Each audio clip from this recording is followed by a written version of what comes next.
Dari Menteri Kebudayaan kita, kami persilahkan kepada ya, Bismillahirrahmanirrahim. Assalamualaikum warahmatullahi wabarakatuh. Selamat pagi, salam sejahtera, Om Swastiastu, Namo Buddhaya, Rahayu. Yang saya hormati Ibu Hatifah Saifudian dan pimpinan Komisi 10, para anggota Komisi 10, sebagian besar rekan-rekan yang saya kenal dengan baik, dan ini baru pertama kali berada di meja yang agak berseberangan.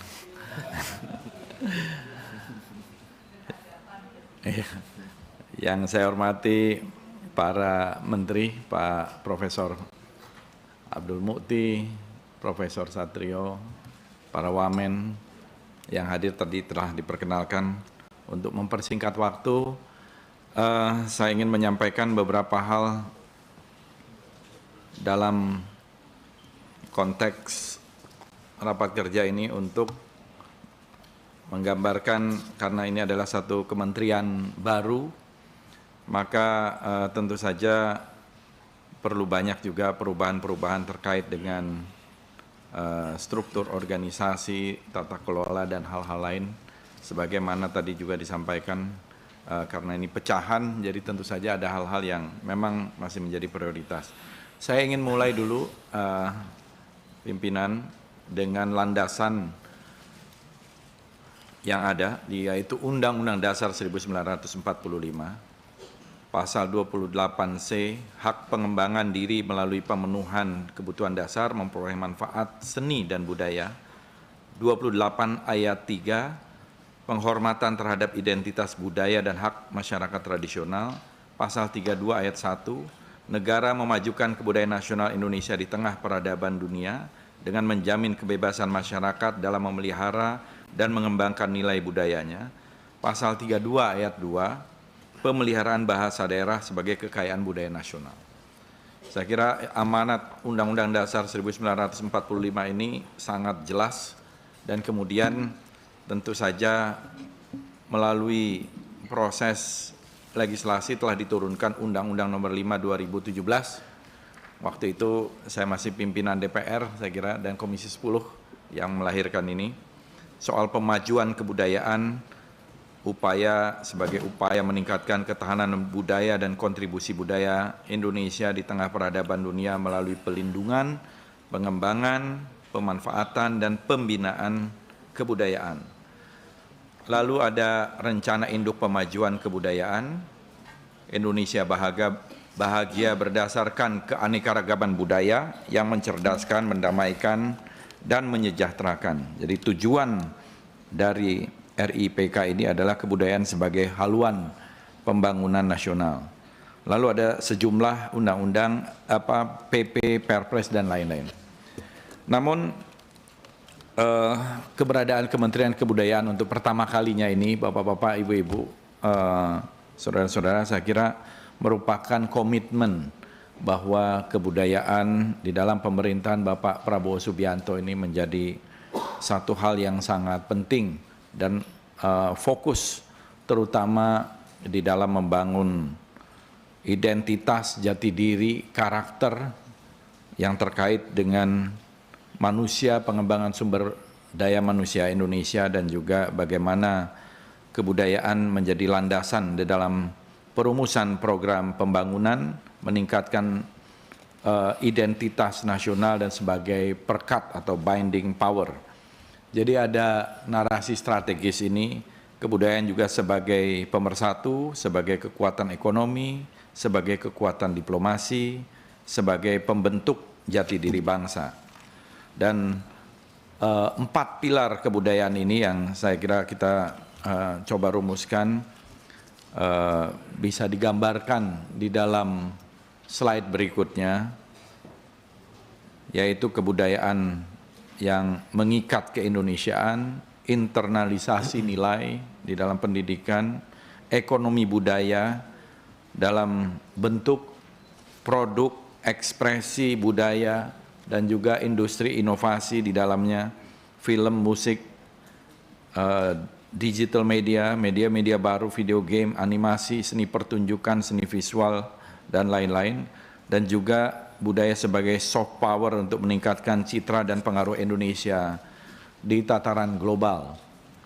Selanjutnya, visi dan misi Kementerian Kebudayaan ini melestarikan, mengembangkan, dan memajukan kebudayaan nasional untuk memperkuat jati diri bangsa, meningkatkan daya saing nasional, meningkatkan kesejahteraan rakyat, dan di dalam mission ini juga sesuai dengan tertera di situ melindungi dan melestarikan kekayaan budaya Indonesia, namun tidak semata-mata urusannya masa lalu. Saya kira juga ke depan justru bagaimana budaya ini menjadi bagian yang sangat penting untuk kepentingan-kepentingan ekonomi dan lain-lain, pemanfaatan. Selanjutnya adalah tujuan strategis kebijakan budaya. Ini juga saya kira bagian dari yang tadi telah dijelaskan elaborasinya. Lalu selanjutnya soal connection atau creating connection dengan pendidikan, dengan policy, dengan industri dan community di dalam slide berikutnya. Saya kira sebagian besar Bapak-Bapak, Ibu-Ibu tidak perlu kami menjelaskan soal ini. Lanjut. Nah, SDM yang ada tentu saja sejauh ini adalah dari pecahan yang ada di kementerian dan sedang kita lakukan konsolidasi. Lanjut, ada 23 UPT Balai Pelestarian Kebudayaan, 7 diantaranya masih berkantor di BPMP yang menumpang ini. Dan kita juga ada UPT, BLU Museum dan Cagar Budaya, Balai Media Kebudayaan, dan Sekretariat Lembaga Sensor Film. Nah, mengenai cagar budaya di Indonesia, kita mempunyai data objek yang diduga cagar budaya itu jumlahnya ada sekitar 49.701, objek pemajuan kebudayaan OPK, dan intangible cultural heritage itu ada sekitar hampir 30.000. Lalu jumlah museum di Indonesia bermacam-macam ini angkanya, tapi kurang dari 500, 454 dari data kita. Ada museum pemerintah pusat, museum milik pemerintah daerah, milik perorangan. Objek pemajuan kebudayaan sebagaimana kita ketahui ada 10 di sini, tradisi lisan, manuskrip, adat istiadat, ritus, pengetahuan tradisional, teknologi tradisional, seni, bahasa, permainan rakyat, dan juga olahraga tradisional. Ada beberapa irisan saya kira nanti dengan KL lain yang mungkin perlu ada koordinasi, di mana urusan kebudayaan, di mana urusan hilir dan sebagainya. Kita berharap juga, mungkin kita selesaikan dulu. Selanjutnya terkait dengan kebijakan Kementerian Kebudayaan. Nah, di sini kita ingin ada pendekatan yang holistik melalui beberapa pilar utama, pelindungan kebudayaan dan tradisi, perumusan dan pelaksanaan kebijakan di bidang pelindungan kebudayaan dan tradisi, lalu diplomasi dan promosi kebudayaan, ini menjalankan kebijakan diplomasi budaya untuk memperkenalkan keunikan budaya Indonesia, kekayaan budaya Indonesia, dan meningkatkan citra Indonesia di kancah internasional, lalu pengembangan, pemanfaatan, dan pembinaan kebudayaan. Ini menyelaraskan kebijakan dengan tren budaya modern seperti budaya digital, industri budaya, yang memicu pertumbuhan ekonomi budaya. Dan ini tentu saja saya kira menunggu dari Perpres yang akan segera kita terima, terutama terkait dengan nomenklatur dan struktur organisasi di Keditjenan. Tapi kurang lebih kemungkinan gambarannya akan seperti ini. Kita akan ada 3 eselon 1 yang terkait dengan Dirjen ini. Saya kira akan seperti ini porsinya: pelindungan kebudayaan dan tradisi, diplomasi, promosi dan kebudayaan, pengembangan dan pemanfaatan dan pembinaan kebudayaan. Kira-kira inilah yang kita tunggu resminya dari Perpres tersebut. Selanjutnya tentu saja ada program prioritas Kementerian Kebudayaan yang memang tidak ada satu diksi 100 hari gitu ya, menurut garis dari pemerintah, karena memang harus dilakukan, ada yang jangka pendek, menengah maupun panjang dalam konteks 5 tahun ini. Namun ini adalah beberapa program yang mencerminkan pilar kebijakan itu. Warisan budaya dunia, program ini berfokus pada konservasi situs warisan budaya, pengakuan UNESCO dan advokasi internasional. Memang kita ingin meningkatkan pengakuan UNESCO atau registrasi di UNESCO ini lebih banyak lagi. Tahun ini bulan Desember rencananya ada 3 yang diajukan itu, Reok Ponorogo, kemudian Kebaya, dan juga Kolintang dari Sulawesi Utara ya. Nah, tetapi kita ingin mencoba melobi kepada UNESCO karena sebetulnya intangible cultural heritage kita ini banyak. Sekarang ini baru 13 yang mendapatkan pengakuan itu. Namun di negara-negara lain sebenarnya jumlahnya cukup banyak lebih dari itu. Jadi kita berharap proses yang sudah ada dilakukan dari bawah, dari kabupaten, kota, kemudian ke provinsi dan tingkat nasional, di dalam registrasi kita yang masuk di dalam intangible cultural heritage atau warisan budaya tak benda, gitulah istilahnya dalam bahasa Indonesia, itu ada sekitar 2.000-an. Nah, sekarang kita baru terdaftar di UNESCO itu sekitar 13-an. Dan ini yang saya kira ingin kita tingkatkan, bagaimana kehadiran dari warisan budaya dunia kita yang begitu kaya, dan memang kekayaan budaya kita ini saya kira tidak ada bandingannya di dunia lain, di negara-negara lain. Ini yang ingin kita optimalkan. Kemudian revitalisasi tradisi lokal, melestarikan seni, bahasa, kearifan lokal yang mulai memudar dan melibatkan komunitas lokal dalam kegiatan pelestarian. Tentu dalam hal ini juga saya kira kita perlu dukungan dari Komisi 10 dan rekan-rekan karena semua stakeholder harus terlibat. Budaya digital dan ekonomi budaya, yaitu bagaimana mengembangkan platform digital dalam karya budaya seperti film, animasi, video game, untuk mendukung promosi budaya dan mempercepat pertumbuhan industri berbasis budaya. Saya kira di sini nanti ada irisan juga dengan mungkin KL lain, tetapi dalam persoalan konten budaya dan di hulu saya kira kita sangat berkepentingan bagaimana kita mempromosikan budaya Indonesia di tengah dunia. Kemudian diplomasi dan promosi kebudayaan, menjalin kerjasama internasional melalui berbagai event, festival budaya, pameran, pertukaran budaya, gagasan Rumah Budaya Indonesia yang sebenarnya sudah lama juga hadir, kita harapkan bisa kita realisasikan. Media sosial untuk memperkenalkan budaya Indonesia baik ke dalam negeri maupun ke dunia internasional, saya kira itu sangat penting.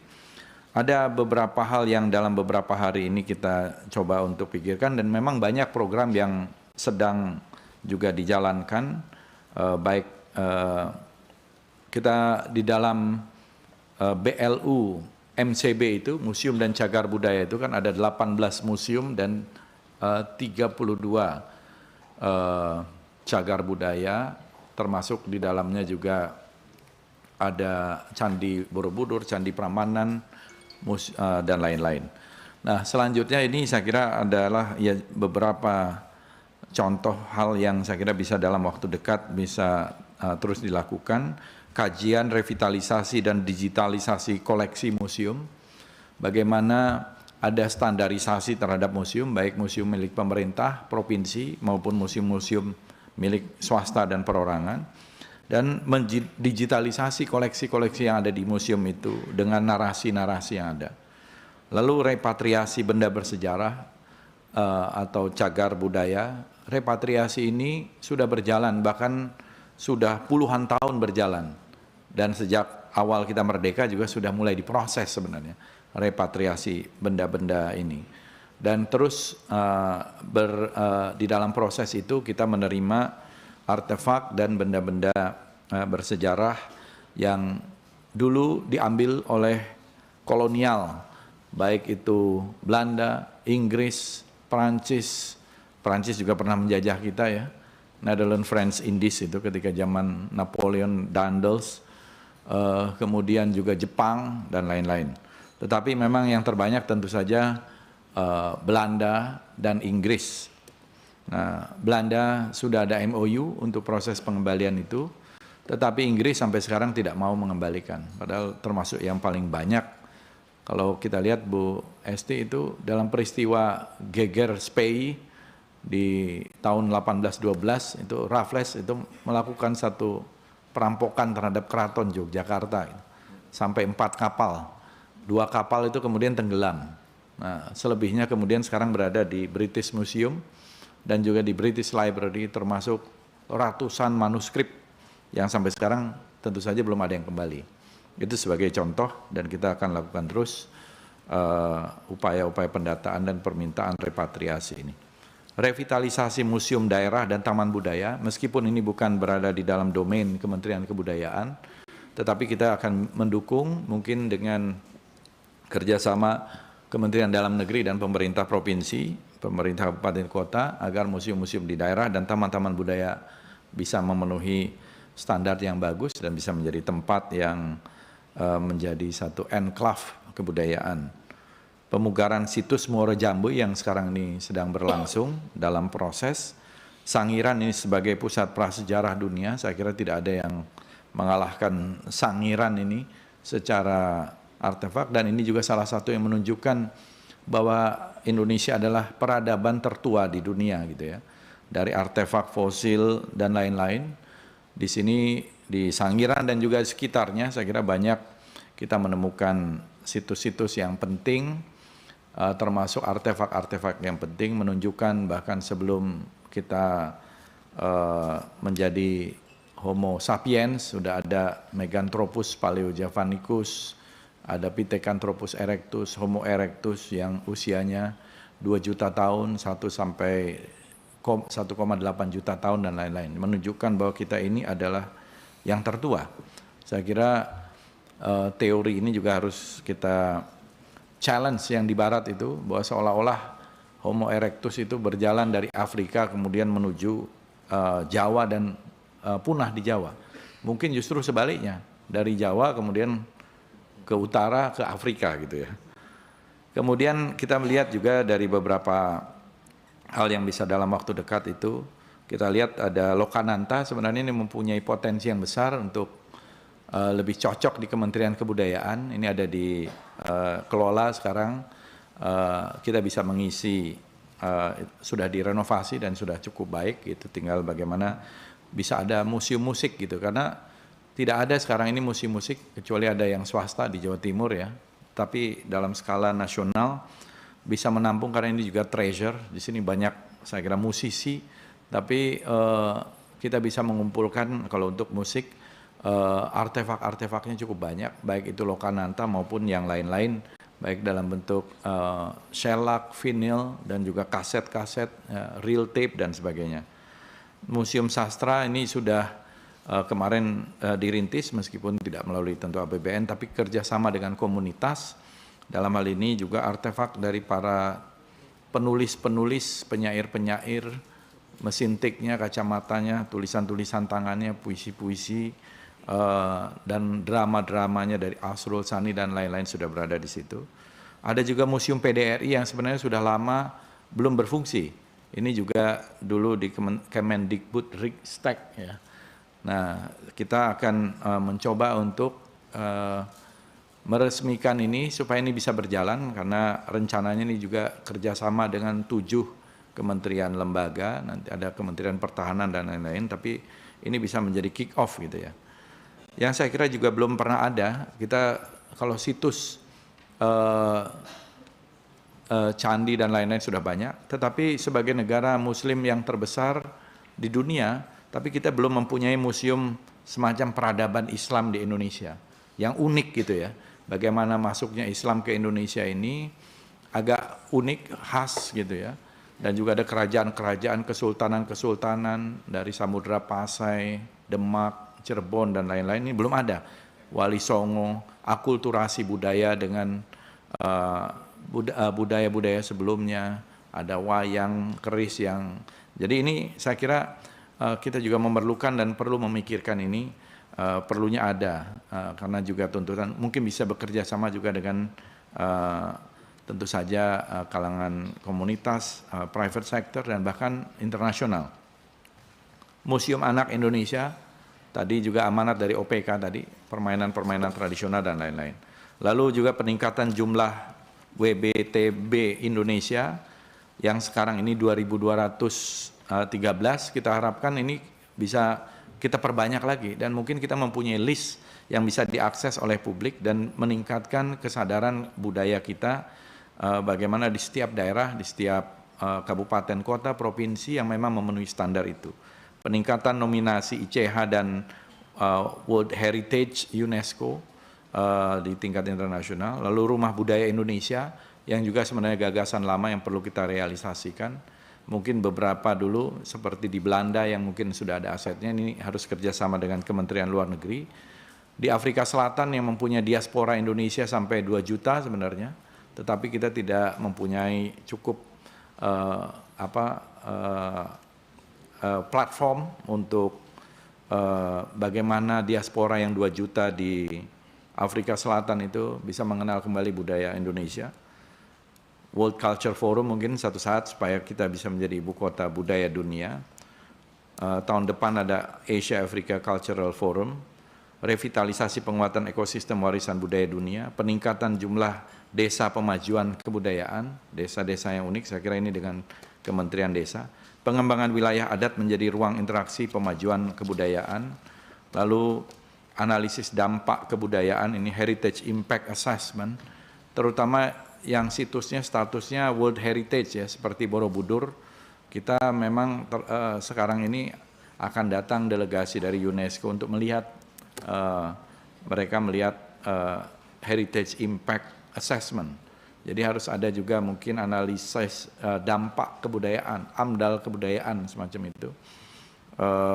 Kekayaan intelektual budaya, advokasi tata kelola musik, konvensi musik, ya ini anugerah kebudayaan, penambahan layar sinema, yang sekarang kita lihat bahwa film Indonesia memang sudah mendapatkan kemajuan yang cukup besar, paling tidak sekarang sekitar 60-70% layar itu didominasi film Indonesia, meskipun memang temanya masih terbatas, temanya masih banyakkan horornya, jadi rupanya kita suka dengan film horor. Kemudian mungkin perlu afirmasi film-film kebangsaan, kepahlawanan, film anak, dan juga hal-hal yang lain. Jadi saya kira itu, lalu slide berikutnya, masih ada? Cukup. Terima kasih Ibu Pimpinan dan anggota Komisi 10 yang terhormat. Wassalamualaikum warahmatullahi wabarakatuh.